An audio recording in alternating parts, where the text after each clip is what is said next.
Hello everyone, చూసారు కదా మాఘమాసం వసంత పంచమి రోజు ఆ సూర్యభగవాన్ కిరణాలు అయితే ఇలా అయితే నమస్కరించుకున్నామండి. తిరుపతిలో వ్యూ అయితే చాలా బాగుంది. మేమైతే వరాహస్వామి వారి ఆలయం కోసం అయితే రెడీ అయ్యి టెంపుల్కి అయితే వెళ్ళామండి, ఆలయానికి అయితే వెళ్ళాము. అందరం అయితే రెడీ అయిపోయామన్నమాట. ముందు వరాహస్వామి వారిని దర్శించుకుని తర్వాత మనం స్వామివారిని చూస్తేనే మనకి వెళ్ళిన ఫలితం అయితే ఉంటుందట కదండి. మేమైతే ఆలయానికి వచ్చేసామండి. మా పాపకైతే ఇలా స్వామివారి బొట్టు అయితే పెట్టించేసామన్నమాట.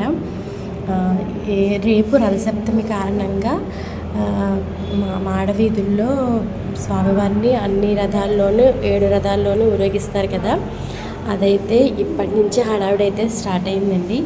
మొత్తం జనం అందరూ అయితే ప్లేసుల కోసం ఇవాళ నుంచే అక్కడ కూర్చుని పోయారనమాట.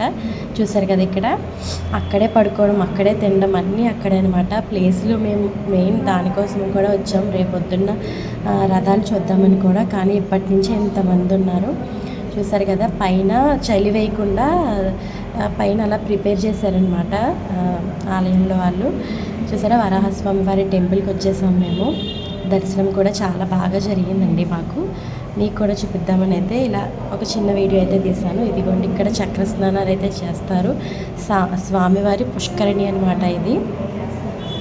ఇక్కడ దర్శనం మాకు కొంచెం టైం పట్టింది, ఒక 1 అవర్లో అయితే మా దర్శనం కంప్లీట్ అయింది. జనం అయితే చాలామంది అయితే ఉన్నారనమాట. ఇంకా పెరిగే అవకాశాలు అయితే చాలా ఉన్నాయంట. రేపైతే ఇంకా ఎక్కువ మంది ఉంటారు. మాకైతే ఈవేళ స్వామివారి దర్శనానికి అయితే సాయంత్రం అయితే వెళ్తామండి మేము. చూసారు కదా, ఇక్కడైతే చక్ర స్నానాలు చేస్తారు. వెళ్ళే వాళ్ళందరూ కూడా చాలామంది అయితే ఉన్నారు. రేపటి రథాలు చూడడం కోసం వచ్చిన వాళ్ళకైతే చెప్తున్నాను నేను. ఇక్కడైతే జనం అయితే ఎప్పటి నుంచి క్యూ కట్టుకుని ఉన్నారండి. జాగ్రత్తగా అయితే వెళ్ళండి, అందరికీ జాగ్రత్త. మేమైతే వరాహస్వామి వారిని దర్శించుకుని అట్నుంచటే వెంగమాంబ సత్రంకి వెళ్ళి భోజనం అయితే చేసామండి. భోజనాలు కూడా ప్రసాదం చాలా బాగుంది. స్వామివారి ప్రసాదం చూసారు కదా. ఎంతమంది మేము బయటికి వెళ్ళి వచ్చేలోపు ఇంకా ఎక్కువ జనం అయితే అయిపోయామన్నమాట. మేము ఇక్కడ భోజనానికి వెళ్ళాము. భోజనం అయితే చేసేసాక రూమ్కి వచ్చేసి రెడీ అయిపోయి ఇంకా స్వామివారి దర్శనానికి అయితే వెళ్ళిపోతామండి. చూసారు కదా, ప్రసాదాలు స్వామివారి అన్నప్రసాదం వెంగమాంబ సత్రంలో అయితే తిన్నామండి మేము. ఇలా చిన్నగా అయితే సెల్ఫీలు అయితే తీసుకున్నాము.